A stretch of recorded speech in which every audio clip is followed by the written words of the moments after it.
You are more powerful than you think. And you may not think so because a part of it is power that is just given to you in this experiential life system. That's what I call it. You call it life. This is one of my many techniques to help you go from being under that line of gray where everything is so murky to being above it. She says to be very, very, very nice to this one, but this one is all over me. Your system itself gives you power. You did not necessarily take it on. You may not have had it as a child. Now she's got me doing things while I am talking.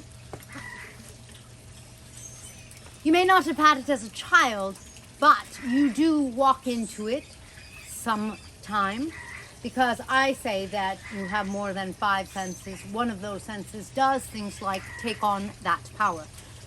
You have more power than you think. And you make choices, deep, significant choices in your life. Those of you who are more, I'll say empowered, nothing better than using the same word, are more consciously aware of the choices that you make. You choose to be who you are and you choose what you want to experience. Those of you who are utilizing the power less, who don't know that you are empowered, you make the choices subconsciously. Now, the difficulty, of course, with that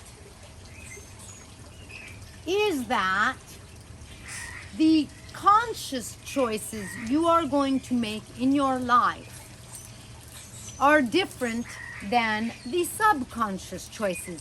And my friend, I am not talking about every morning what you wake up and choose to eat for breakfast. I am talking about deep and significant choices about what you are going to experience, about who you are,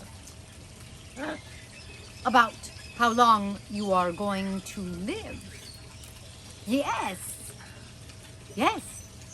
Many of you choose that. Some of you don't get a choice and whack, something happens and your choice is over. It's true. But for many more of you, you choose. You choose. Everything significant. Again, it is not a choice a day. How many times are you going to choose how long you are going to live? You can change your mind, but you're going to choose how many times you're going to live. 1, maybe 2, if you change your mind. Unlikely 3. So it's not a lot of significant choices. You might think, oh, Mr. Zazoo, that's what they call me. There's no names where I come from. Do we choose who we are going to marry? Isn't that a conscious choice? No. No. After all, I'm not saying you don't choose to say yes or no, but I'm saying that is not necessarily one of the life choices about who you are and what you're going to experience that you make. If it was, would half the marriages end in divorce? If it was, would so many marriages just be a dysfunctional dance that works or doesn't work? More often than not, it's the latter. Is that what you would choose? Perhaps, but no, I am talking about even deeper choices. She also said not to let it eat the buttons. And she said it likes the buttons. Go there and stay there. stay. You make choices about what is going to happen to you. They are based on who you choose to be and what you choose to experience. And what I mean by that, my friends, is if you chose to have these things all around because at a deeper level it made you feel more connected or such. Look at how good I am getting at processing. But stay. You are choosing the kinds of experiences you are going to have. Whatever experiences go with these feathers. If you choose to live to 1,000, you're not being realistic. I am talking about a part of you that is deeper than the analytical part of you that is going to say, I'm going to cheat the genie and live to be 1,000. It is a deeper and wiser part of you when you are being more conscious. And if you choose, my friends, I'm not going to live to 40, 50, 60, I'm going to hit 80, 90. There are things that come with it. It is the fine print, as you like to say. The large print is, I'm going to live to 80 or 90. And then there is a paragraph, so to speak, of fine print. No, I am not picking you up. That is not in my fine print. You have to stay there. The fine print is going to say things like, your body will get old. You will have problems with your body. Depending on you, you are going to have certain games playing out with money, with people. When you live to be 40 versus 80, people are different. Your relationships, let's say you are married to the same person at 40 and 80. It is a different game. Let's say you have the same house at 40 and 80. That may not be a vastly different game, but it is. Your relationship to a house, if you die at 40 and lived there for 20 years, versus your relationship to a house, if you've been there for 60 years, it is different. It is different. My point. Don't worry about the fine print. It is a perfect system. You are in a perfect system.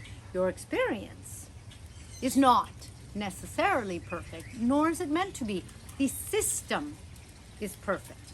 You may or may not understand that. It depends upon how far along you are on your own path. It is a perfect system.